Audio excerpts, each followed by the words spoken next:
Hello everyone, and welcome back to the Nethergreen... Oh, fuck me. Hello everyone, and welcome... No, do that again.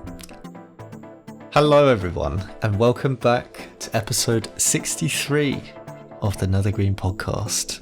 I'm your host, Hector, joining you with... It's me, Bradley. You're gonna give me some warning.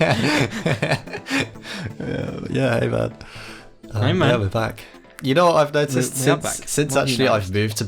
It is now easier to do the podcast, you know, not sustainably, consistently. Yeah. So actually, even though we're further away, we are now closer.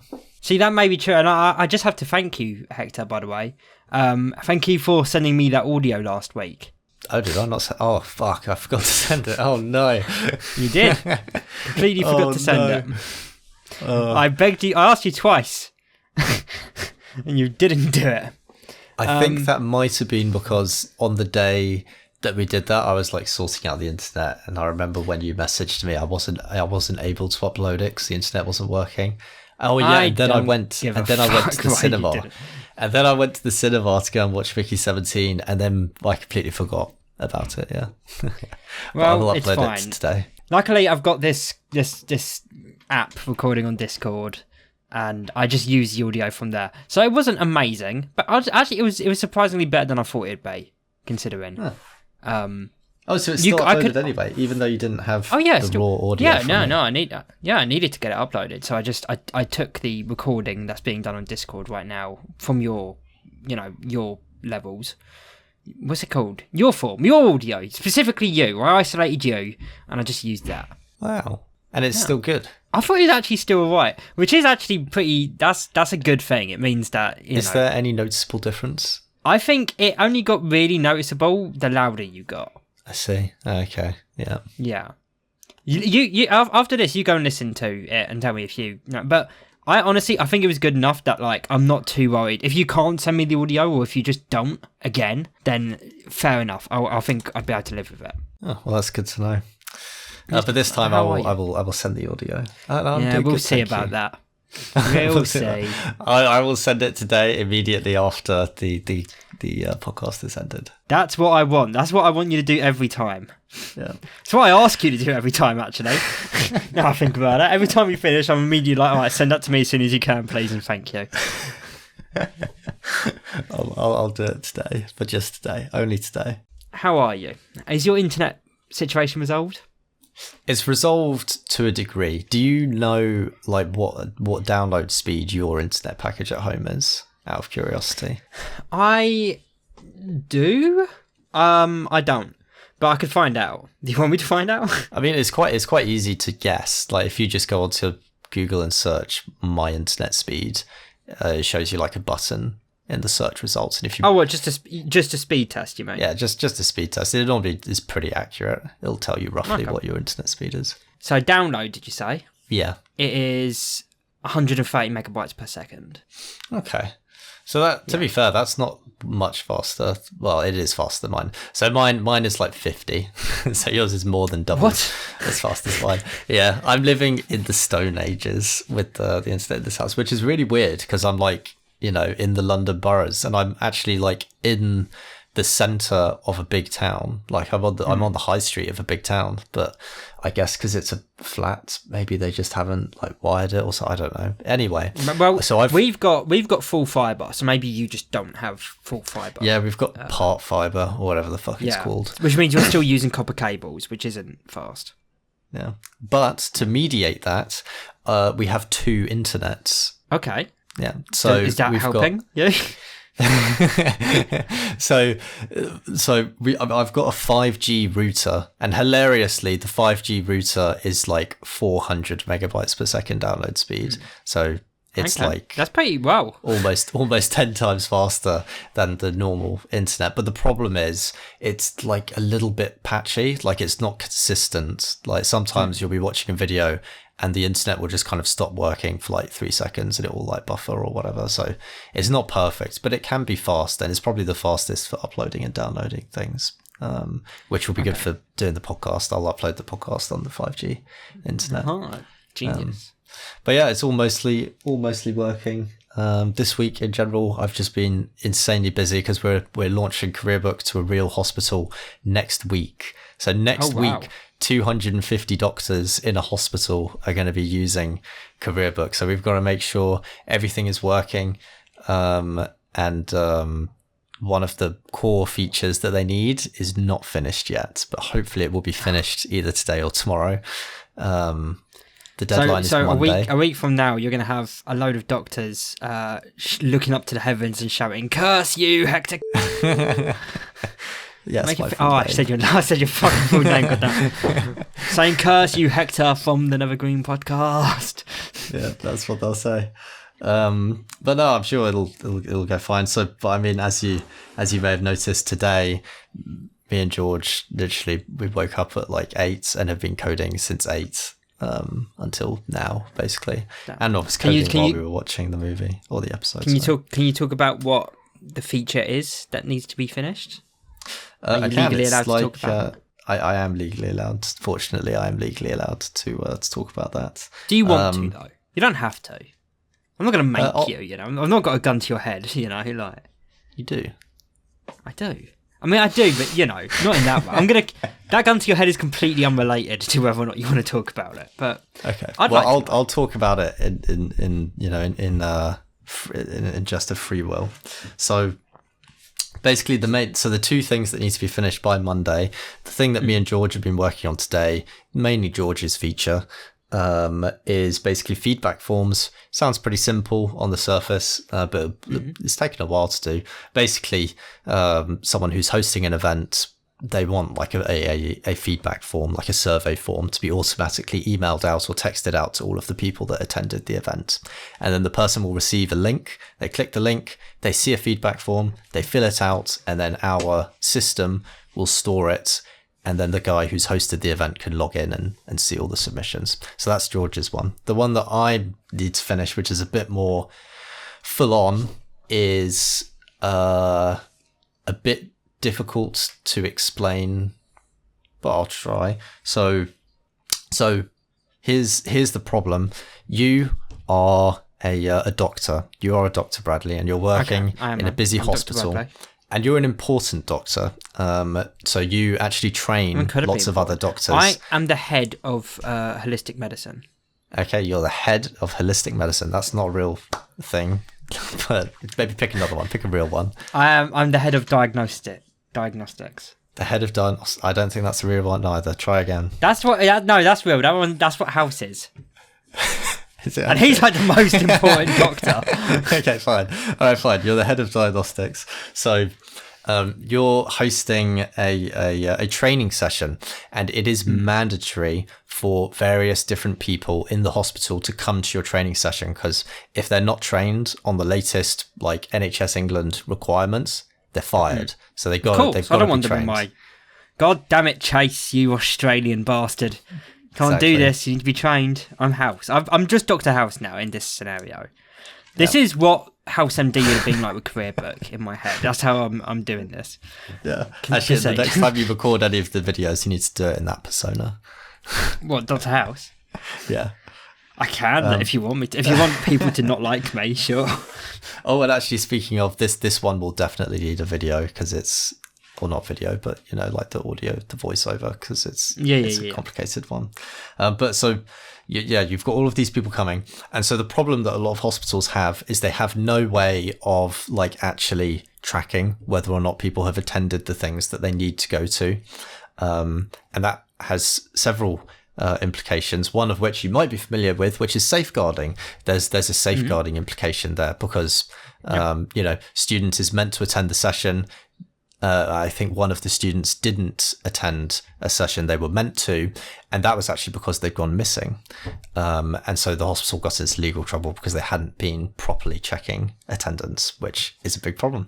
So to track this, you're telling me that Liddy, I think that was her name in House, didn't check the attendance, and one of them's gone missing. Exactly. Yes. This is a fucking serious problem. This is like a season-long story arc. Oh yeah. Continue. So basically, my solution to this Cuddy. It's Cuddy. It's not Liddy. It's Cuddy. It's Cuddy. Oh yeah. Well, yeah. Cuddy's dead now. All right. Cuddy died, and this is my solution. When is this set, by the way? Because in the end of season 7, I drove a car into Cuddy's living room, and she wasn't in season 8. So is this in between? Is this before season 7, or? I think this is like an early season 7. This is like early season 7. So I'm in a relationship with Cuddy. Yeah. This isn't wow. So you should really be kind of monitoring this. Your own. I should have known. Yeah. My bad, guys. But continue. Okay, how are you going to help us fix this? Yeah. So basically, and this is entirely, and this has actually been quite fun to do, but also quite hard to do because we've basically. That sounds like my job. That sounds like how I do medicine. It's got to be fun. It's got to be hard. There's always a puzzle, and it needs to be solved. We've innovated a new solution that is like we've invented this. So basically, we've come up with the concept of groups. So in Career Book, you can create a group, and I'll probably have to explain this to you when you, if you're happy to do another tutorial video. I'm like the smartest doctor in the country. You don't need to explain anything to me. I'm definitely, if I am Dr. House, smarter than you. Really, you should be explaining how it works to me. I should, but I'm humble at this. I'm not actually. I'm really, really narcissistic. You're actually a douchebag. But I'm bored, and I'm just going to let you explain it. Is actually what I'm doing because I'm Dr. House. Continue. Yeah. So there's the concept of groups. So do you know what a placement is? Of course, I know what a placement is. As in, my character does. Bradley, Bradley, don't know what a placement is. Okay. But House MD, Gregory House, knows exactly what a placement is. Okay, well, I will. And he thinks it's stupid that you asked. A placement is basically. So actually, prime example, you're studying for script writing and you do a placement on the set of a movie, and that's what a placement is. So a placement is experience. Yeah, it is. It's basically work experience. So why didn't you just say that? Well, it's because it's called a placement. I didn't think of the work experience correlation. Anyway, so students do placement. So you're going to create a group in Career Book. We'll call it placement. And inside this, we will create a bunch of placements. We'll create one placement and we'll call it a week in script writing. Obviously, that would not be a real placement at a hospital, but I'm just doing it for demonstration purposes. So you've created this new group. Can we just call it a week in writing? We could call it a week in writing, yeah. That was the name of that. Remember I had that podcast? I do remember that, yeah. Well, was that a reference to it, or was that actually just a coincidence just then? No, that was a coincidence, because a lot of the placements will be called like Guy in a Week or a week. Wow. Like that's normally what they're called. Wow. Okay, so this one is called A Week in Writing. And now you're logged into Career Book. What you can do? House, Bradley used to have. Yes, yeah, Bradley, not Dr. House. And now what you can do is you can add lots and lots of users to the group. So I can add Bradley to this group because I know that he's coming for a placement. And now what I can also do is I can add events to this group. So I've created this placement called A Week in Writing, and there'll be various different workshops, events, seminars, lectures, and I'm going to create all of them in Career Book, and then I'm going to add them to this group. Now what will happen is automatically the system, the Career Book backend system, will know that Bradley is meant to attend all of these sessions because they are also a part of this group, this placement group. Yeah. And so now the system can automatically, if Bradley is not found to have logged his attendance coming to this event, we can trigger a workflow which will send a text message notifying the person running the session, running the lecture, that Bradley has not attended. It will flag this to the teacher or to the lecturer, and then they can do whatever processes they've got in the hospital to deal with that they can do. So that's basically it.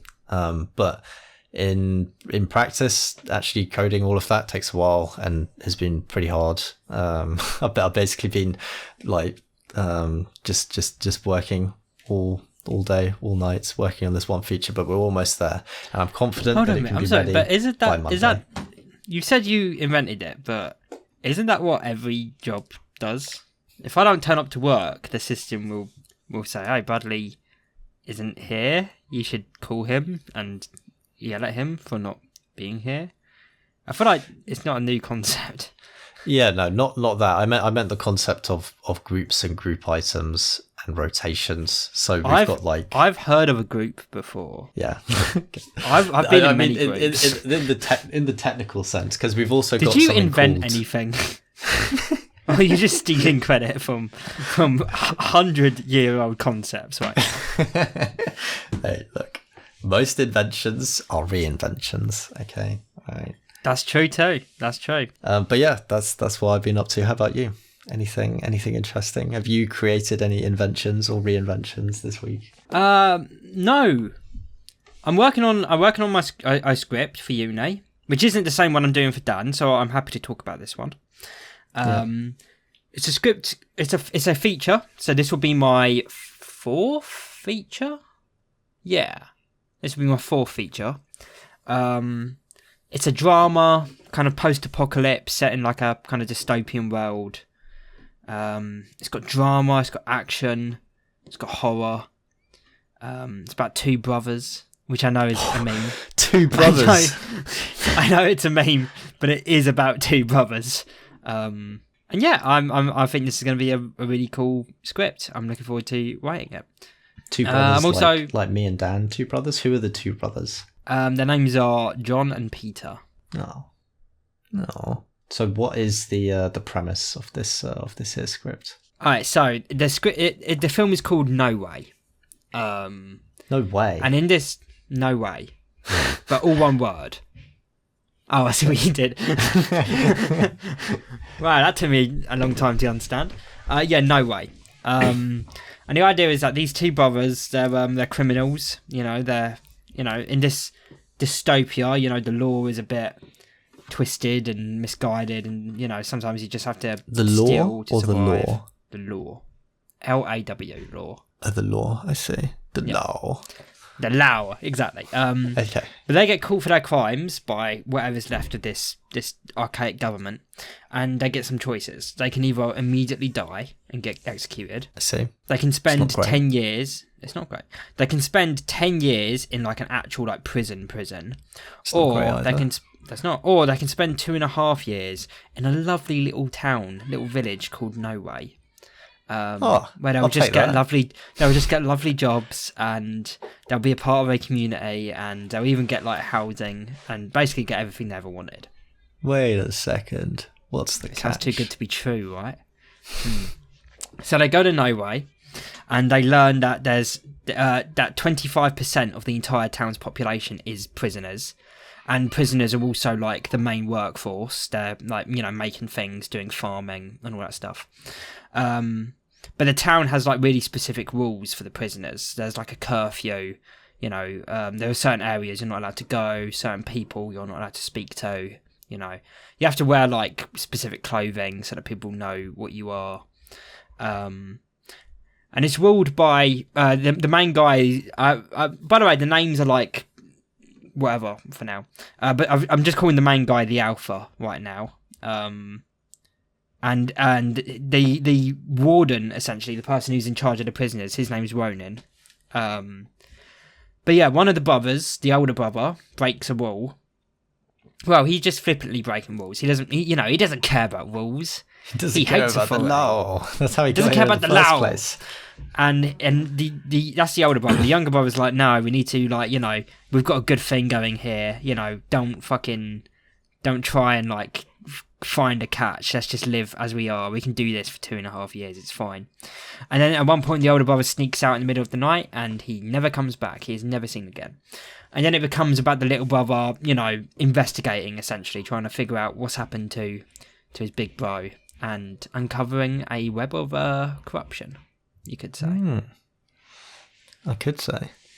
No, you could say that. You'd be wrong, but you could say it. No, you'd be right, actually. You'd be spot on. I would suspect that you'd already read the script if you'd said that. But yeah, I think it's a really cool little idea. And there is more I could tell, but, that'd be telling. That'd be spoiling, I like the sound of it. Yeah, I'm already hooked and interested. I want to see the full feature. Well, see it. That's going to take a while, but you can totally read it once I'm finished. But yeah, and my uni thing has got 2 assignments. I've got to write this script, and I've also got to write a 3,000-word essay about why I've written it the way I have, like the choices I made. I'm way more. I don't want to do that. I would much rather write 100,000 scripts than have to write that essay, but I've got no choice. But yeah, and Really? I'll obviously. What do you mean? You'd rather write 100,000 scripts. Well, actually, yeah. Imagine how full my portfolio would be. Is it even possible to write that many? I don't think so. I could probably write 100,000 short films. In your life? Yeah. Really? Yeah. Let's assume I mean, you no. live for the next... yeah, let's assume you live for the next 50 years. Obviously, I couldn't actually... I mean... 100,000 divided by 50. That means you'd have to do 2,000 a year. Let's divide that by 50 weeks in a year. That means you'd have to write 40 scripts a week, which means you'd have to write 8 scripts a day for the next for the next 50 years. You could do that. Really? I could do 8 pages a day. So maybe I'd do 8 one-page scripts. Okay. Okay, yeah. Well, let's say this feature film is 110 pages, but it's not a feature film. It's actually 110 one-page films. Suddenly, 110, 100,000 to go, Not bad. Oh, yeah. Yeah. Why did you have to look into it? Okay, I made a flippant remark and you made me feel foolish in front of all of our friends. Everyone listening to this is a friend of mine. You made us... But yeah, apart from that, just been chilling. I'm gymming. Still doing that. As of the time of recording this, the 15th of March, this month alone, because my app keeps track of it, I have done over 500 minutes of working out. Wow. And I'm hoping by the end of the month to, I'm going to keep it up. And by the end of the month, I want to have done 1,000 minutes of working out just in March. How about 100,000? That's insane. Think about what you just said. I don't even 100,000 minutes in a month. Is there? Yeah, there's more. Oh. Actually, no, there's so less. I could have actually. You're wrong. Actually, no, then. there's more. Oh, I could have done it. Yeah, gym is going well. I've taken another step in my journey of becoming the best me. I took some advice from your mother. Huh. Yeah. I mean, it's not like recent advice. She told me this ages ago. But I remember once I was in a car with you, her and Leander, and one of you brought up the fact that I've got the diet of an early, development caveman. Yes, yeah. And she recommended I take multivitamins and minerals, like supplements. Yeah. And it took me maybe 4 years before I actually decided to listen to her. But I'm doing that now. I've got multivitamins and mineral supplements. Do you think it makes any sort of noticeable difference to my anything? Urine hurts. It burns. And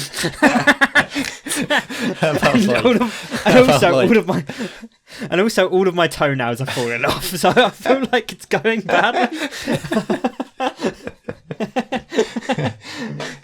How about concentration, mental anything? I blacked out in the middle of traffic the other day. Okay. Crashed a car and killed a family. No, it's too early to tell, really. I've only been taking them for 4 days now. Oh, okay. Yeah. Is that too early to tell? I said that without really knowing. Is that too early to tell? Should I have been able to tell immediately? No, not immediately. I mean, it takes maybe a week. And then, if you're taking them every day, you should generally at least be able to focus more easily. Okay, I still don't really know what they do, but your mum's the healthiest person I know, so I just kind of took her word for it. I mean, probably the most the biggest benefit will be to do with your brain. All of the vitamins and stuff will be to do with your brain. So maybe you'll be able to focus easily. Maybe you'll be less likely to get headaches, less likely to get ill. You'll probably find that you have a bit more energy day to day. Okay. How about the minerals? Yeah, that's probably what minerals will do. You'll find that you have a little bit more energy than normal. Hang a minute. So the vitamins and the minerals aren't the same. Are they the same? They're not the same. I don't know, to be honest. Why am I asking you? You're pathetic. I also do remember that. I remember a conversation I had with Leander at the Lake District where we talked about this. We talked about the fact that for the audience, I to say that I have a bad diet is like perhaps an understatement. Yeah. Leander was like shocked that I've made it this far. And I think the exact words he said was, if I started taking vitamin and mineral and nutrient pills, or just got more of it in my day-to-day life, I'd probably become a god. And I took his word for that. But yeah. Because also this whole thing is like, it's made me realise this whole, beginning of my workout journey and taking these pills for the 4 days that I've taken them. I've spoken a long time about I joke about it constantly. I'm gonna kill myself. I am going to kill myself. I'm gonna kill this version of myself. I'm gonna be reborn like a phoenix rising from the ashes. Wow, that's majestical. I'm gonna be better than you, Hector. That's my main goal. I'm gonna become better than you. So when you become a multi-trillionaire, billionaire, millionaire, I'm gonna look at you and be like, yeah, but I'm still better than you.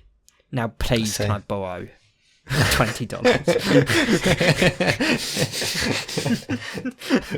I need to buy food that will last me a week. Please, Hector, give me 20.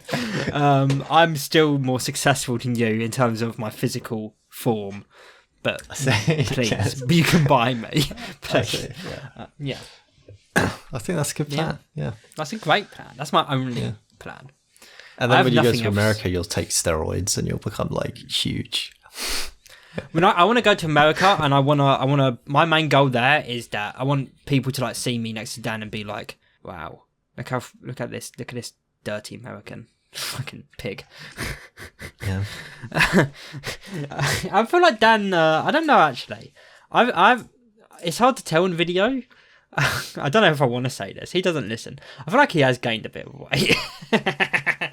I don't think he's gymming much.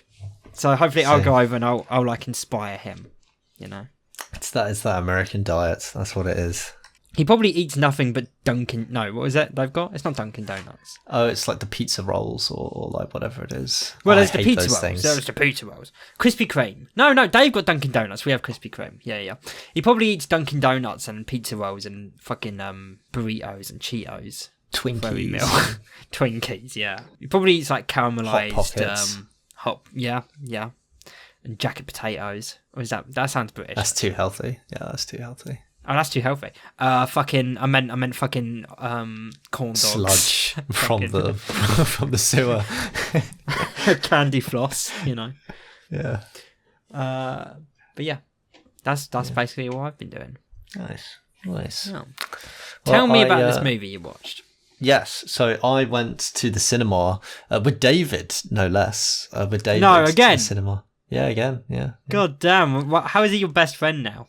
I don't know. I don't know if about seeing someone twice makes him my best friend. You went from me to Sammy, who was like your undisputable best friend, and now you've got fucking David, huh? Look at this guy with all his friends. How is he doing? Yeah, he's doing fine. He's David. He does whatever David does. I say. Well, we watched the Mickey 17 movie, and I was at first extremely confused with what was happening, and then all became clear, and then the movie progressed, and as it went on I was like, wow, and it kept getting better and better. The ending meh, but overall I would give it a solid maybe 8 out of 10 or maybe a 7 out of 10, like that sort of region. I think it was good. I think it was very good. Yeah. Okay. I think the concept, is original, but then again, I haven't really seen that many movies, so I could be wrong. It's based on a book. It's based on a book, okay. Yeah. But it is good. I think it's very good. Also, it has so you enjoyed Poor Things, right? I did. I love Poor Things. Mark Wahlberg? No, not Mark Wahlberg. No, that's completely the wrong actor. What's his name? The funny man. Mark Ruffalo. Mark Ruffalo, yes, not Mark Wahlberg. Mark Ruffalo. Mark Ruffalo's in this as well, and he is Bella, come on, man. We gotta go. He is just as hysterical. He is so funny in this. He plays a very similar, if not basically the same character as as what he did in Poor Things. It's it's good. It's funny. I'd rate it highly. I'd say it's a good movie. Do you think it's better than Parasite? Very, very different movies. I'm aware, but same director. Very, so it's very asking. different movies. It'd be insane if I asked that for any other movie. Yeah. Like, we're going to talk about The Shining in a minute. It'd be insane if I suddenly was like, do you think it's better than Parasite? But considering this is the same director, I feel like it's worth asking. Yeah, it's tough because they are very different movies, but I think I would say Parasite is better. Okay. So I'm not going to... There's no Parasite point in watching this, really. Oh my god! That's what this one is is fun. Like, it's a really fun. How enjoyable movie. How is our Pat? How is Rob Pattinson? How is he in this film? Is he good? I think he's good. Batman, yeah, I think he is good. Yeah, I actually do think he's good. I think he actually did show off a little bit of acting talent in this movie. Hope so. He's an actor. But yeah, I think it's good. It's good. It's a good movie. What are the main themes? What's the message in the movie? Did it follow a traditional 3-act structure? I don't know.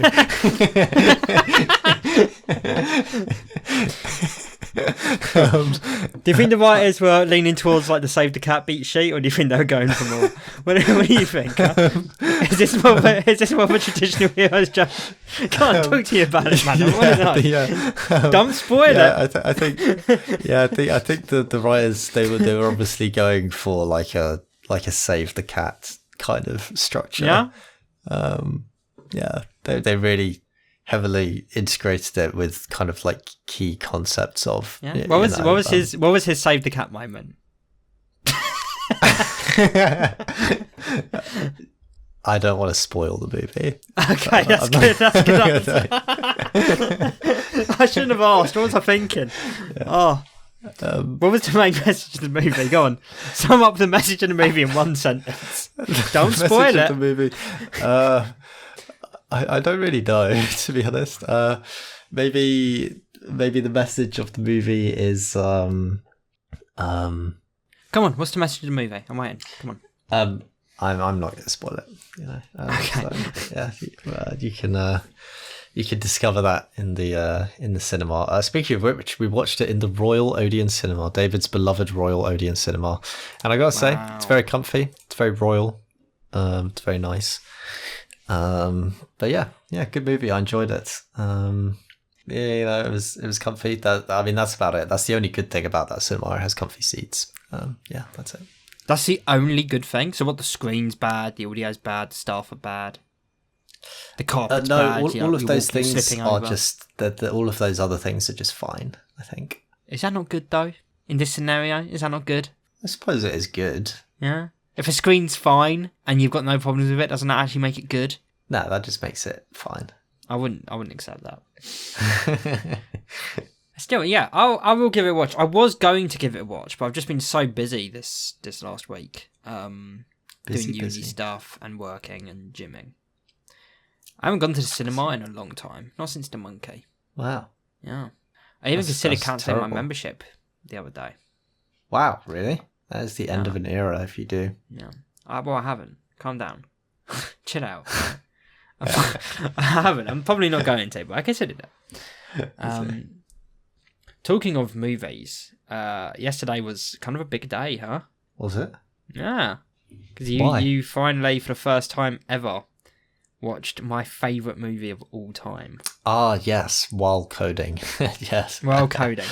You paid so little attention that at one point, you turned around in like the very end of the movie and went, who is Tony? Despite the fact that Tony had been described at length throughout the entire film. But you finally watched The Shining. Yes. You at least watched half of it. Yeah, I did at least. You at least half watched it. Yeah. What did you think? I thought it was pretty much exactly what I thought it would be, which is kind of like a good old-timey horror movie. Yeah. All right, cool. That's good. But I didn't really pay full attention to it, so I didn't really get washed over with the whole awe-inspiring, wow, this is the greatest movie of all time feeling. Yeah. Well, I've never said that. It's a 10. It's one of, but the greatest? It probably is now I think about it, actually, yeah. Now I've really thought about it. One of the greatest movies of all time. You watched it, man. You should know the answer to that now. Not my fault you didn't pay attention. You know? It was a good movie. No, it is one of the greatest of all time. Everything about it's perfect. Every single shot in that movie is fucking perfect. Every single performance, every scene. There's no way of wording it. Everything about it just clicks with me. I just get it. I've gotten it since I first watched. The very first time I watched it, it clicked. You know, It clicks. It's one of those movies that just clicks. Like Mickey 17 apparently clicked for you. I heard you say you thought it was one of the greatest movies ever made, and you can't wait to watch it again. Say that. Oh no, I didn't say that. I'm pretty sure you said that. I might be wrong. But that's how The Shining is with me. It's one of those films that I could watch forever, any day. Yeah, I was a fucked up kid. What can I say? I remember when I first watched it. That's how big it is. Like I was probably about 13, and it was Halloween, and I'd gotten to that age where I was like, oh, I'm not gonna go trick or treating. Oh, that's gay. I'm 13 now, mum. I'm like an adult now, mum. And on the way out, you know, I was left home alone, and mum was like, don't watch anything too scary. I don't need you having fucking nightmares. And I was like, what's the scariest film I can find on Sky Movies right now? What's the film that looks the scariest, that I've heard the most about? And then I saw The Shining by Stephen King, and I was like, that looks scary. And that's the thing. That's the thing about The Shining. I do think it is scary, but not in that way. I would go so far as to say there's not a single jump. That's the thing. There's not a single jump scare the entire film. There's, apart from one, which is the bit where he jumps out and he literally jumps out and kills Scatman. You know, Scatman covers. But that's the actor's name. But yeah, it fills you with such dread.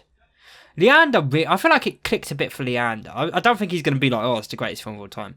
But he said it perfectly yesterday when he was like, every single performance in that film, especially Jack Nicholson's, like, there's something about Jack Nicholson in that film where he does make you uncomfortable when you're watching. And as do the shots, as does the music. I think it's got one of the best fucking soundtracks of all time. It just clicks, you know? Yeah. 10 out of 10. I tell you, the main thing that I did notice as being really, really exceptional was obviously the shots, which is famous for anyway. I mean, I don't need to have watched it to know that it's famous for the cinematography and for the composition. Yeah. Well, that's not just this movie. That's fucking Stanley Kubrick as a whole. He's one of the most innovative directors of all time. Like, there are so many. If you watched all of his films, you would pick out so many shots that like have been repeated or paid homage to in other films, you know. Like he was a fucking genius. He was just an abusive man, not like in like his real life, but like as a director, he fucking punished his actors. Well, that's what it takes to be the greatest. Sometimes I'm gonna be the greatest writer by just upsetting and being verbally abusive to everyone around me. You know? Yeah, you need to become like, you know, deranged and really horrible, and then you'll become the greatest of all time. One day I'm going to print off a script and I'm going to present it to someone by like slapping them with it in the face as hard as possible until their nose starts bleeding repeatedly too. And then once they're like begging me to stop and crying, I'm going to be like, enjoy reading my script. Yeah. You got any other little? I've got one little bit, and then we can get on to Daredevil. But you got any other little bits? Come on with a little bit. Come on. I mean, no other little bits from me. Hey, I've done lots of little bits. I've talked about. You've done exactly 2 little bits. You've done 2. I've got nothing. Okay. All right. Well, my other little bit is there's been some Silent Hill news. Now that's that horror franchise I love, Silent Hill. Have you seen about this? You heard about this? I have not. Silent Hill 2. The remake came out, and I know I talked about that, but that jump started like Silent Hill as a franchise is like back, baby, you know. And we got 2 bits of news. One is that the team who made the Silent Hill 2 remake are going to make another Silent Hill game. We don't know whether or not it'll be another remake of one of the older games or something original. I wouldn't mind it being a remake. They still need to remake Silent Hill 1 or Silent Hill 3. Out of those 2, I'd rather they do 3 than 1. but I'm not too fast. But the other bit of news is that there's going to be a new original game made by a different company, a Japanese company called Silent Hill F. But we've known about that for a while. What's new is that it's been rated an 18 in Japan, which is fucking rare. This is the first Silent Hill game to ever be rated an 18 in Japan, and I thought I wanted to read to you its you know how they have like disclaimers, like warnings. I just asked you a question. Yeah. Well, I wanna read you what this disclaimer says, because I think it's actually like really interesting. So, I'll read you Silent Hill 2's first, actually, because I think that kind of shows the difference here. Okay, so Silent Hill 2's trigger warning says that, like, yeah, you know, the game contains themes of domestic violence, emotional abuse, sexual assault, mental illness, you know, mature themes. But it's not really that descriptive. Silent Hill F's says, this game contains depictions of gender discrimination, child abuse, bullying, drug-induced hallucinations, torture, and graphic violence.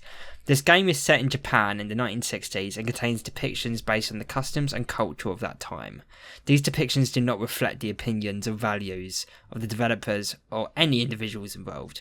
If you feel uncomfortable at any point while playing, please take a break from playing or speak to someone you trust. It's going to be like a weirdly racist game, is what I understand from this.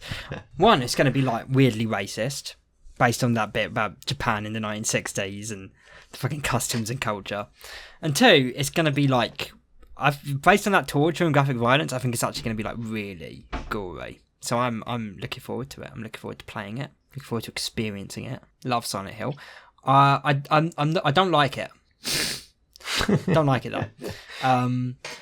The fact that it's set in Japan in the 1960s, I don't like, because that means it's not set in Silent Hill. Silent Hill is a town. It's like an actual place. It's like a location. And it's not in Japan. And it's not also in the 1960s. So, I don't know what they're going to do there. I don't know. Obviously, I'll play it.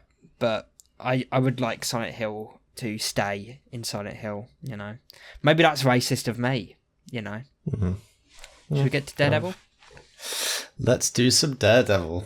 Okay. Topic of the day. Topic of the day, topic of the week. So we've got the new episode 3, The Hollow of His Hand. Another very, I was about to say very non-action, there's zero action, really, yeah, there's in this none. episode. Actually, even George was watching and he was like, man, there is no action in this at all. He said that much word. Yeah, and I was like, there's no action in it. And yeah. And I was like, that's only this episode. The other episodes had action. It's just it's true, but yeah. This is, in my opinion, this is the best episode so far of this new series. I really enjoyed this episode a lot. Yeah, I thought it was good. I think it's Matt Murdock has always been like he's an arsehole lawyer. Like we've seen it in like, you know, the original series. Whenever he's as a lawyer, he will do whatever it takes to win, which a good lawyer does. But he will do some real dick shit, and him suddenly revealing to everyone that Hector, you are the White Tiger. And ultimately got him killed. Well, you know, yeah, arguably, you know, possibly, you know. But yeah, what did you think? What was your overall opinion? Yeah, I thought it was a good episode. I could see him getting killed from a million miles away, but yeah, I thought it was a good. I didn't see the dude, the witness or whatever it was called, that dude, the informant.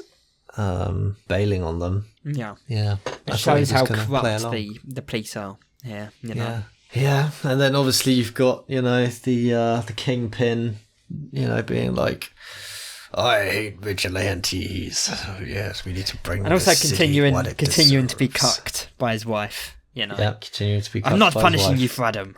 Please stop mentioning Adam.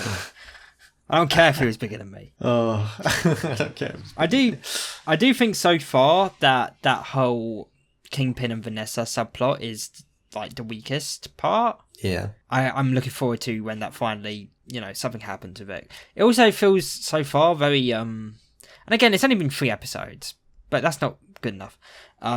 It's felt very repetitive, that storyline so far. Like every time we see Vanessa now, it's just like, oh, they want you back in the game, and Wilson's like, I'm I'm doing things another way. Stop bringing up Adam, like. Yeah. The ending. You saw it coming, you say? Yeah. Not that soon, but I did see it coming, yeah.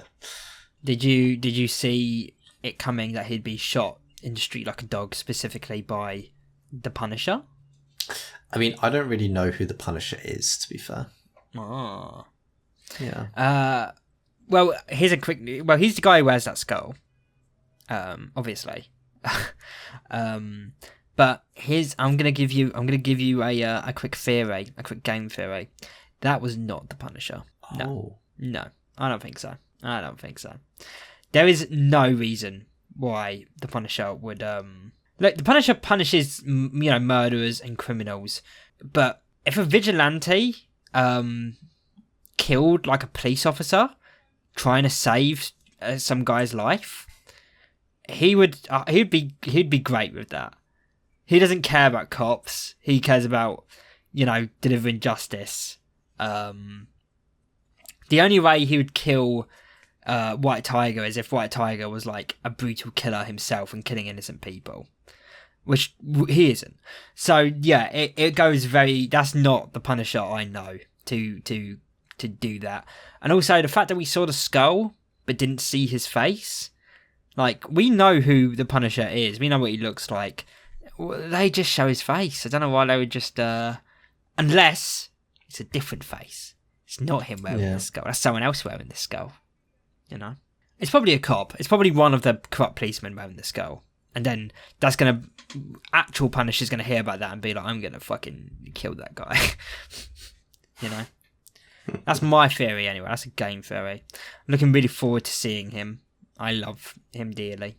I'm also looking forward to Matt finally just getting on the fucking suit again. That's the thing, because when I heard they were redeveloping the show, it was because it was said that it was because that Matt didn't even get into the suit for the first 5 episodes.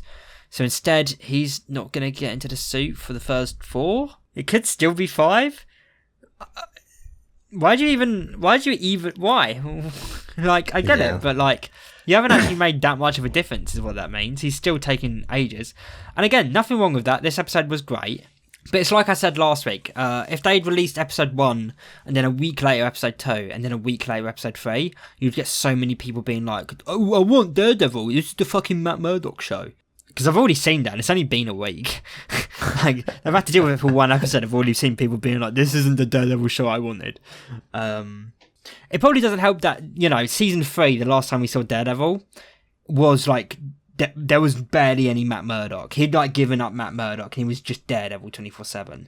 So yeah, now to have people be like, oh, I want Daredevil, I'm sick of Matt Murdock. It's like, well, pick a fucking lane. They're literally the same person, But yeah, I thought this one was good. I'm looking forward to. I will always be looking forward to the next one. When is the next one? It's every Wednesday they come out. I see. Yeah. Yeah. But I'm especially looking forward because it seems like that might be the one where Punisher's back, and it will probably be the death of White Tiger that brings Matt back into vigilanteing and daredeviling. He's gonna kick some ass. He's gonna find out who killed White Tiger, and then once he's back, Kingpin's going to be like, oh, Dad, who killed you? And then once he's back, Kingpin's going to be like, oh, the Daredevil is back. I hate vigilantes when I was a boy, And I know that Bullseye will probably... I know he will come back, and I think he will come back because Fisk will get him released to kill Daredevil or some shit. I don't know. That's just a game theory, obviously. Yeah. Hell, maybe Fisk actually arranged for one of the cops to kill the White Tiger while dressed as the Punisher so that he could bring the Punisher out. And then he could be like, look, see, the vigilantes are at it again. Ban the vigilantes. Adam, Also, before we end the episode, there is something I have to tell you, Hector. Oh, no. So when you went to bed last night, I stayed on the call with Leander, and... he convinced me to watch the last 2 episodes of Invincible, season 3 with him. Oh, man. Yeah, I'm sorry. They're pretty good. And so, early this morning, I did watch episode 4, 5, and 6 too, and they're pretty good. I don't know what the fuck happened with those first 3 episodes, man.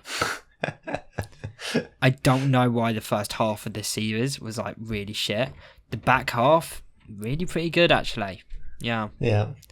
So try and finish them, good. And then we could talk about all of them next episode. Perfect. Yeah. I have run out of material. This episode won't be an hour long, but I don't mind it being a bit shorter. You know, it's up to you. That's okay. But I've run out. I mean, I've got nothing else. If any of the podcasts were going to be slightly shorter, it should be this week's because I've got a ton of work to do. So that works out in my favour. Yeah. All right. Yeah. Well, I'm fine to end it there then. Yeah. Wondrous. Right. Well, thank everyone for listening. Thank you, beloved dear listeners. Thank everyone. Yes. There we go. Thank you all. We love you. You are our friends. Never forget it.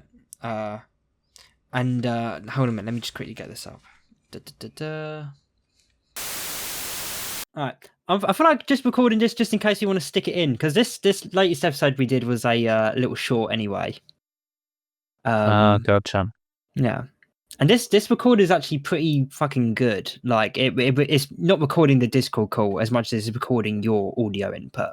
Yeah. I see. But yeah. We're quickly here with just Leander, just talking about The Shining and Doctor Sleep, which we just watched. Yeah, Doctor Sleep, which I enjoyed thoroughly.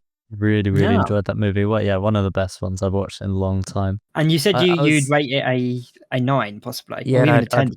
I'd rate it either a 9 or a 10, just because I can't think of anything in the movie that I had any problems with. And I was like, it kept me engaged throughout the whole thing, but also like on the edge of my seat. It wasn't like a horror in the same way that, like, I don't know, Alien is a horror. But it was really enjoyed it. Yeah. What do you think about the because a lot of people, and I don't agree with this, but a lot of people think that the first 2 acts, basically everything before they get to the Overlook, they basically think the Overlook part's the best part. I don't necessarily agree with that. It is my favorite part, but I think the everything before that is still really fucking really great. Yeah, no, me too. But I can also admit that there is like a really it becomes kind of a different movie once they get to the Overlook. I mean, yeah, it does. Like they introduced the music as they were driving up in the same way that The Shining did, which I really liked. And then from that point onwards, there was just so many parallels that they were obviously honoring the first movie by just we said as well about the set design just being exactly the same. Yeah. From the way that the chair had fallen over at the typewriter in exactly the same place. I think because we've watched these 2 movies back to back, like night after night, we can kind of immediately know that they are literally the same. The same set. Yeah, well, so you've said what you rated Doctor Sleep, but I don't think I actually asked you yesterday. What would you rate The Shining? So I also did really enjoy The Shining. I think I'd rate that a 9, just because I think there wasn't anything like wrong with the movie per se, and it was really, really well acted, really well directed. Everything was perfect, but it was just like I just wanted to know more. Yeah.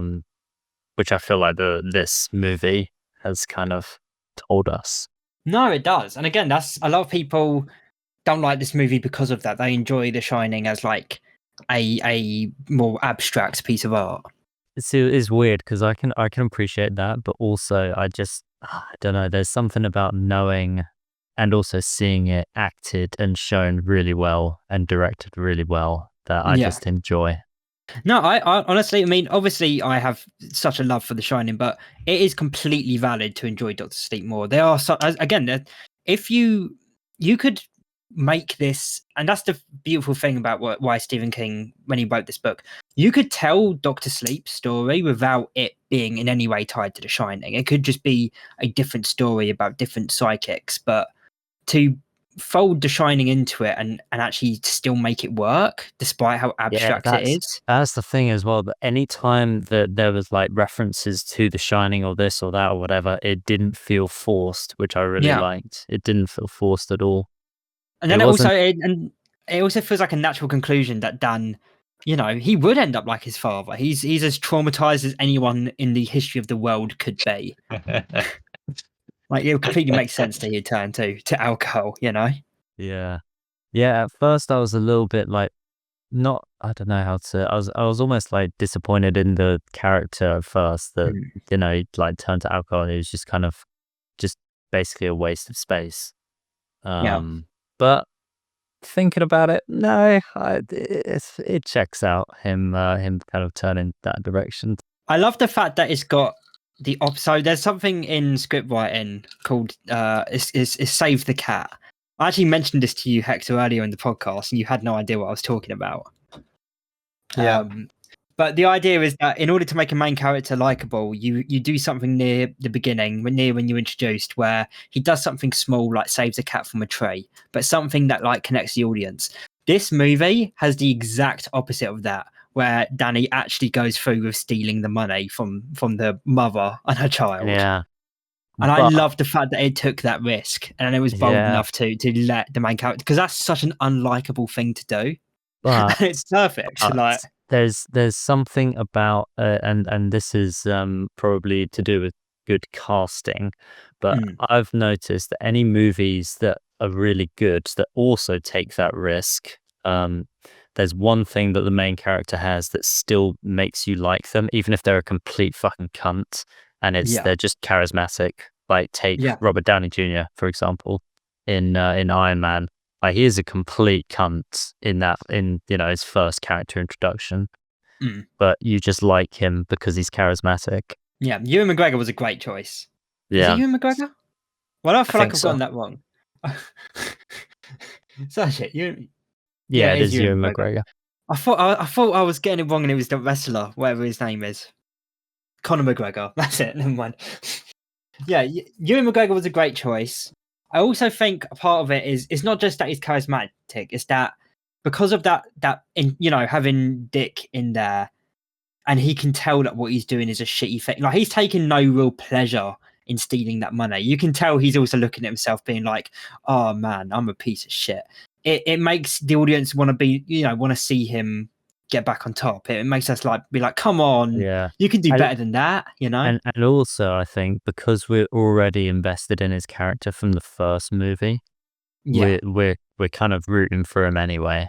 You know, one of the most controversial things this movie did, and I want to hear your thoughts about it, are the recasts. So the new Wendy, the new Danny, the new Jack, because obviously they couldn't use. It'd been 40 years. They couldn't use Jack Nicholson and Shelley Duvall. What do you think about that? A lot of people say it like it almost enters the realm of like Uncanny Valley, where like those scenes just like don't look right, and I kind of get what they mean. Yeah. What do you think? I kind of get what you mean, just because we both kind of get what you mean. Yeah, but at the same time, it's not like anyone was watching those scenes after having watched The Shining and was like, "Oh my god, who are these people?" Hector kind of did. I don't know how real he was being at the beginning when we started watching, and he was like, "Oh my god, he's back in the hotel." Yeah, I don't know. I think it works until they actually like recreate shots from The Shining. Like, when it's the new scenes of like, you know, Danny and his mum in their new house, or you know, Ewan McGregor talking to the new Jack at the bar, it works. But then you get those shots where like they recreated the stair scene and they recreated the bathroom bit. You know, just little shots as like almost a flashback. Those are the shots where I'm like, okay, that doesn't work for me. Because I know those shots. I know the original shots. They're burned into my mind. Now it's starting to feel off, you know? Yeah, there was only one... Where was it? There was only one flashback that I immediately... My first thought was, oh, I wish they'd used the original. The original, yeah. And where was it? Let me find it, actually. Was it the stair one? No, it was. No, it wasn't here. The knife? No, it can't have been the stair one, right? And also, again, I think the use of the maze is beautiful too in this movie, making it be like his mind palace. I think is a really wonderful touch. Oh, that is it that? Oh, I think it might be that. Yeah, him running down the hole shouting "Danny!" Yeah, it was this one, Yeah, Danny that Boy. one. Yeah, And I was like, wait, why didn't they just like? Yeah, I was like, yeah. oh, they could have just used a thingy from the original, but I Yeah, but suppose they can't. But if they do that, they it then draws couldn't. They couldn't. attention to the Yeah. recast. Exactly. Also, actually, I suddenly after saying that, just realized. Imagine how different it would look as well. Just like the cameras back then, like Yeah, that's uh, true too. film or web series. Like if you just compare, It would certainly it'd be a little bit jarring. Yeah, they had yeah. to recreate it. I mean, don't get me wrong. I think what they've done is way better than like if they were to like deep fake Jack Nicholson's face onto Oh the yeah, to that I'm guy. You so know, glad they didn't thank God they didn't CGI. do exactly because at least this won't become dated. You know, even if it's not 100%. At least you're not going to look at it in like fucking 10, 20 years and be like, that looks terrible. You know. Yeah, but no, really, really enjoyed that movie. Nice. No, very nice. I'm really glad you finally watched them, and I'm really glad you enjoyed them. They're two of the greats. And also, if you really are like a fan of the story, the books too, really great reads. Like really, really good actually. I mean, I don't like the Shining book more than I like the movie, but I would argue the Doctor Sleep book is as good, if not a little bit better than the movie. There's a lot of stuff they include in the Doctor Sleep book that's like really fucking good that they couldn't include in the movie just because it wouldn't have, it's so long already, Yeah. Another thing in Doctor Sleep I really enjoy are the little shining sequences where like they're floating in the sky and they're doing like really cool cinematography shit. Oh yes, I also really enjoyed that. I love them. Yeah. Like and because that adds to the vibe of this movie so much. Yeah. It's a really good movie. Yeah, really good. I can't I do believe think that it's the funny that original's only 2.5 hours though. That was 3 hours. yeah. So bizarre. What did they cut out? I'm wondering. I If almost you want to click on watch the this. if you click on the IMDb, there should actually be a cut comparison thing on there. There usually is if you scroll down. And again, it's nothing like really story like changing. It's just little bits, like little Yeah. bits that just, in my opinion, add so much. Yeah. And it might be a little bit of a hot take, but I do think that movies should be longer than they generally tend to be. Like, I feel like a 3-hour movie, a lot of people are like, oh my God, I can't sit 3 fucking hours. I actually Hector's enjoy one the of them. 3-hour movies, because I feel like in a movie it's really hard to get what you get in like a TV show, like the Yeah. investment in a character, and you can only get that through making the movie longer. Yeah. Something this movie does too, despite being 3 hours, why it doesn't feel that long is because of the title cards. They do like chapter 1, chapter 2, chapter 3. I've always said that something that like mental checkpoints are crucial. That's why someone could watch a fucking 8-hour TV show in one setting, but feel like, 3-hour movie. It's because you need those check marks. You need those checkpoints where your Yeah, brain can that's kind of true. reset.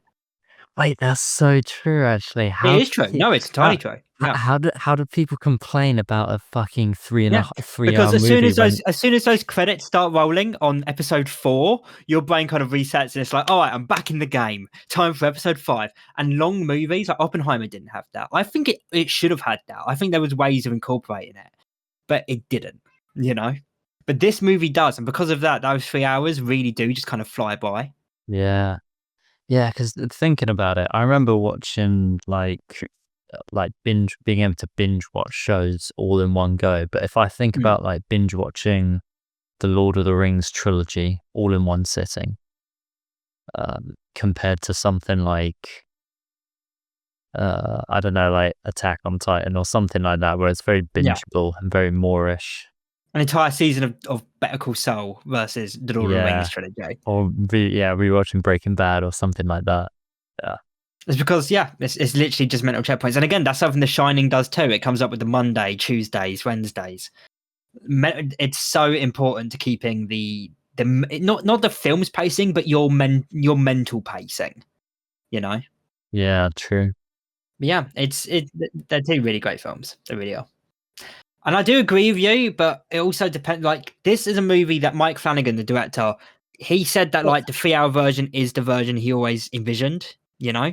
Oh, But there did are they? some, but and Oh, he was okay. forced to cut it down just because, like, you know, cinemas essentially, like the production company wanted him to.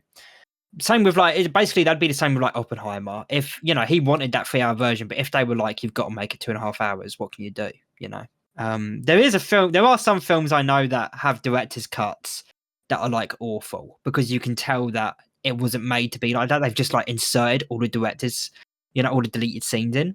Mallrats is a good example. Kevin Smith's second film, Mallrats, has a director's cut, and it was the first. That was the first time I watched that film, and I hated it. And then after like 4 years, I watched the theatrical version, and I really, really enjoyed it. And I was like, man, the difference editing can make is unbelievable. It's the same story, the same characters, the same jokes, but the editing literally completely changed the tone and feel of it. You know. Yeah. And this one, again, the theatrical version, I'd still say is a 7, but the director's version, a really high 8 in my book. Yeah. How about you, Hector? What did you think? 10 years past, I'm fucking coding. Yeah, man. Yeah, you know, the cat really dead. Good cat. You know. Yeah, man. Yeah. And what a man. Yeah. What did you think about the scene where Rose the Hat and Crow Daddy? That guy looks fucking horrifying. Snake Who the fuck is that? What the fuck is that? That's not a real person. That guy's dead. That's a real man. That's a real human being. Christ. Yeah, also, one thing I do think is weird in the film is that they say that Snakebite Andy is 15, and she looks 20 years older. Yeah, than fucking. when they said that, I was like, wait a minute, she looks older than me. Yeah, and yet she's supposed to be 2 years older than Abba, who is 13. They could have cast a more believable 15-year-old. Is all I'm saying. Yeah. Because honestly, when that kind of like date happened in the cinema scene, I thought it was just like her looking for like a sugar daddy or something like that. I did think it's funny because like, you know, they say 15 and then you see Abba and you're immediately like, okay, in the film's logic, she must be like 8. And then they're just like, she's 13. And it's like, oh, okay, so she looks how she looks. Wait, she's 22? There's no way she was actually... Wait, this film was released 2019. She was actually around that age then? No, I refuse to believe it. There's no way. Hang on a minute, was 2019 take away 2002? Hang on a minute, I'm such a... No, she was 17. That's still pretty crazy. Why did she look like... way older? There's no way. She does not look 17. It must be the Karen haircut, right? And I disagree. The makeup. I think it's her chin, and I don't mean this in a horrible way. She's a beautiful girl. She's got like a really strong chin that makes her look like she's in like her mid-20s. True. Do you get what I mean? Like, she doesn't have the baby fat you'd expect from someone who's like 17 or 15 in this case. Yeah, there's just surprising. Either way, it's still for the sake of having Abra who's 13 and her who's 15. I would have maybe looked at other. Is definitely the hair. Look at that, short hair versus long hair. She's just gained like that's really true. Years. Holy shit! Look at that. She's a. Hang a minute. Never thought about when was she in Gossip Girl? 2020. What? That was after. This is what I'm Holy saying. Shit. Short hair makes you look like the hair. Wow. It's actually the hair. That's insane. She looks like Betty Brant from the Spider-Man movies. Wow. Okay, yeah, never mind. I assumed we'd look her up and she'd be 30 now. You know. Also, I want you to imagine how I felt in early 2019 as someone who'd loved The Shining since I was 13. You know, I was in uni, I was probably really high, and then I see that a trailer for the sequel dropped. Fuck me, man. I remember that year, my hype for Doctor Sleep was some of the biggest hype I've ever had for a film ever. Ever. Yeah, I can imagine It beats that. my hype. It beats my hype for like fucking Avengers Endgame and Spider-Man No Way Home. I was so fucking excited for it. I saw it opening night. I took my mum and I made her watch The Shining like a couple of days beforehand. And I remember I took my mum just so right as soon as it finished, I had someone I could talk to about it because no one I really was friends with was that interested, you know?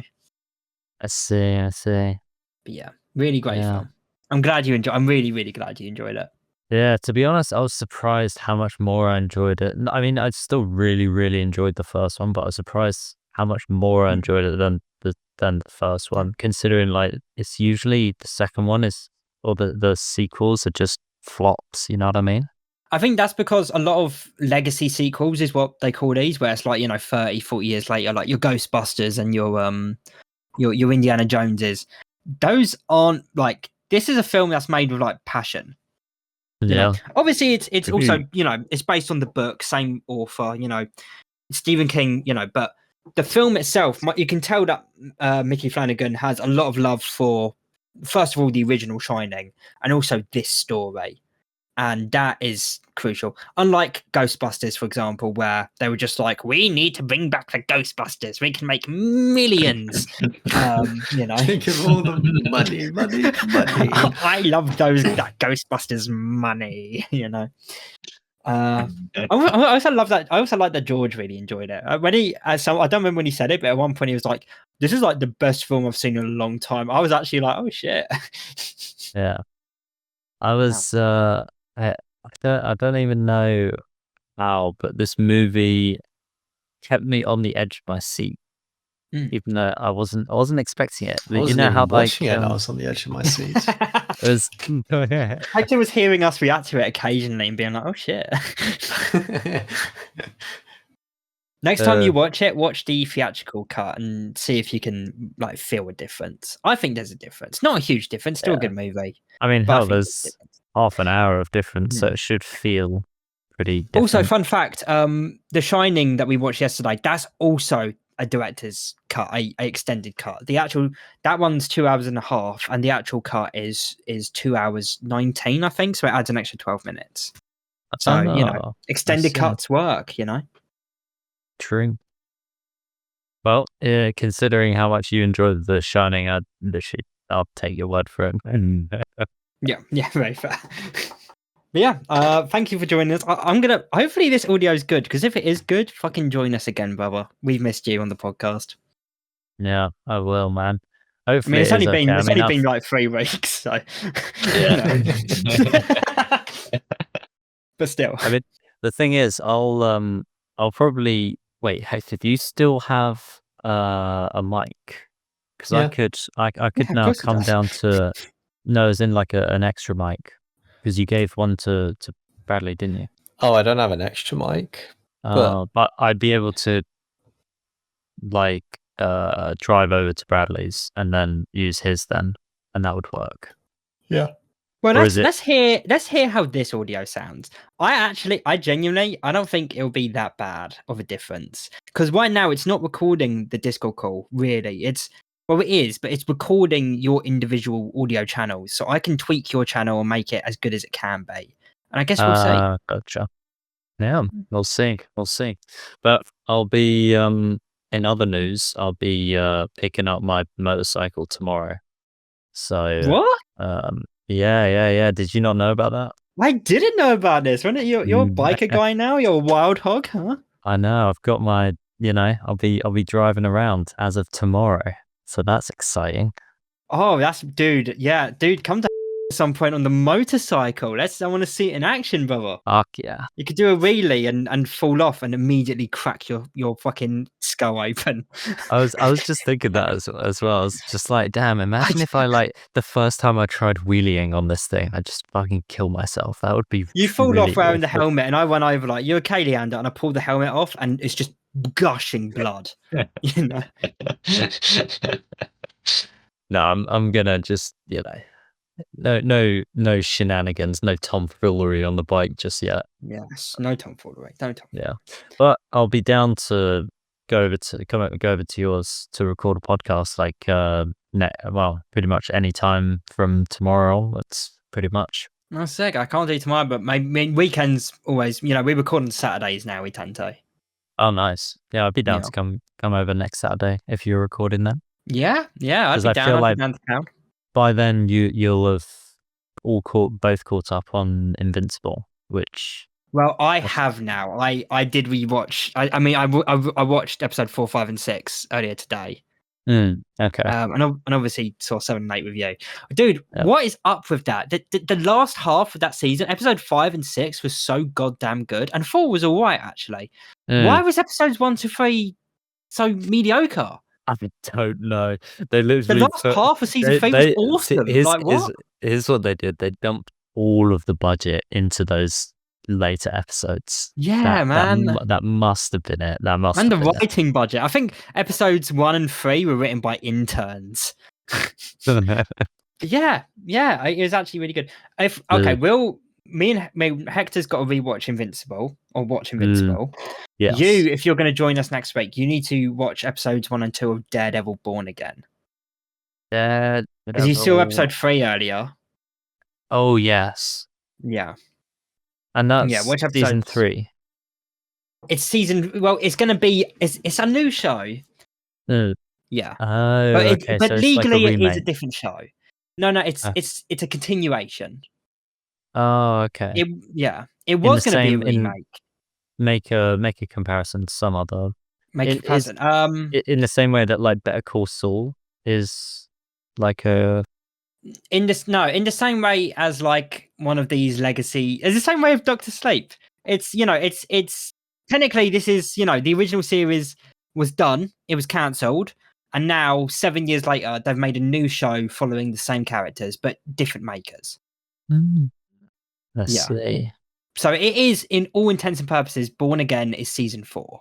Do you want to know? I've had Twitter. I've been on Twitter since for a long time. I joined in 2018, October 2018, and do you want to know the only 2 tweets I've actually made on Twitter? The first one was tweets. Okay, go ahead. The first one was made a new Twitter account after my old one got locked, just to tweet out that Daredevil season 3 was absolutely incredible, and watching it filled me with so much joy. Wow. I was on the 22nd of October, and then on the 30th of November that same year, I tweeted in quotes, "Hey, should we give Daredevil, the best superhero show ever made, a 4th series?" And under it, no. Because it got cancelled.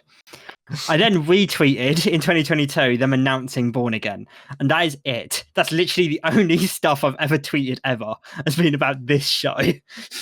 That's hilarious. For real, though, it's so good. You're not going to get time, but Born Again is good. These 3 seasons right here are incredible. In fact, I'm going to spit it out at you right now. Season 1, 8. Season 2, 7. Season 3, 10. 10. Season 3 of Daredevil, that season right there, gorgeous. Absolutely incredible series of television. Wow. On the same ranking for me as Dexter season 4. And I've gone on about Dexter season 4. I'll definitely have to watch this then. Definitely. You should. Very much so. Oh, wait, hold on. Let me check how far I've gone with Dexter.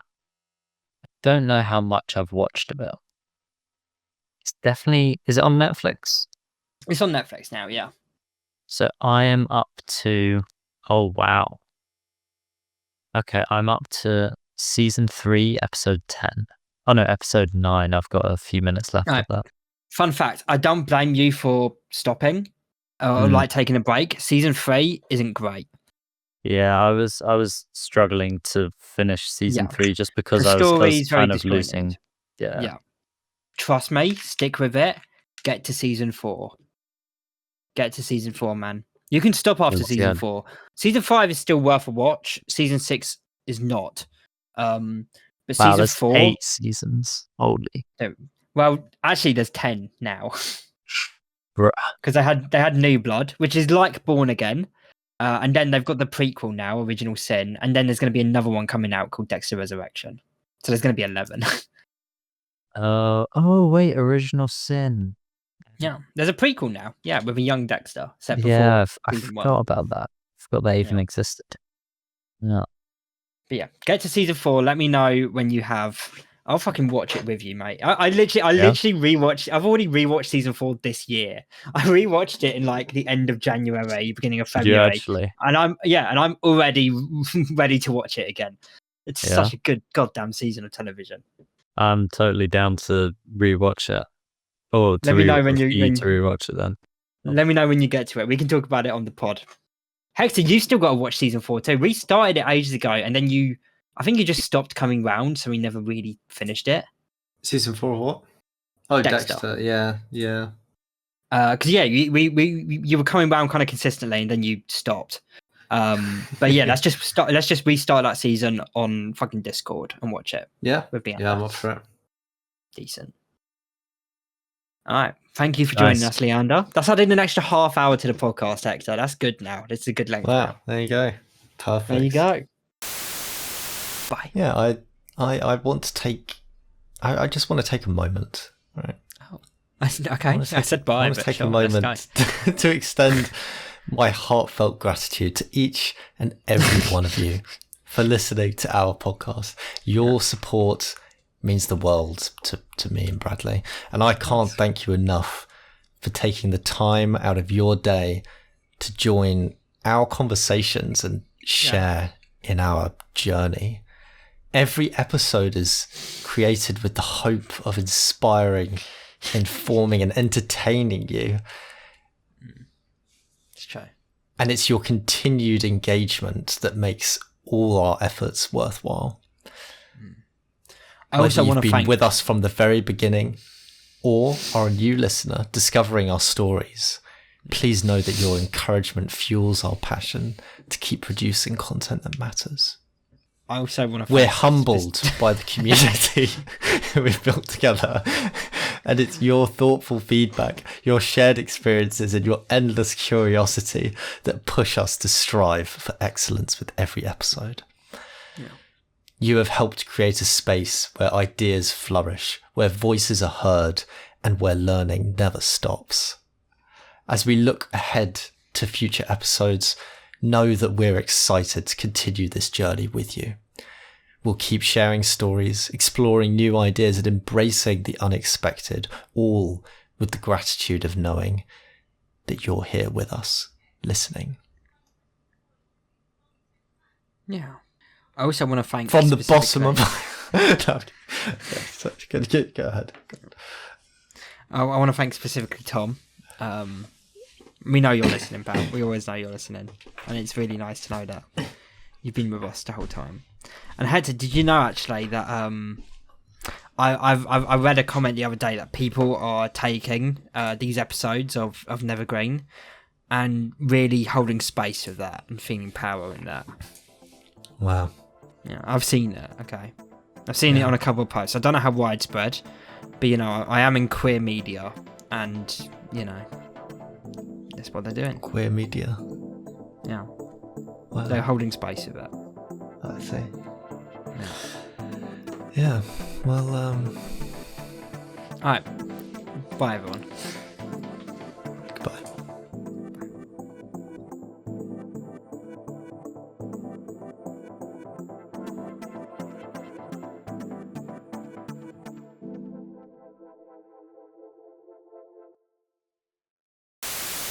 Hey guys, thanks for listening. Make sure to share this podcast on your TikToks, your Hoobastanks, your WhatsApps. Share it with all your friends and family.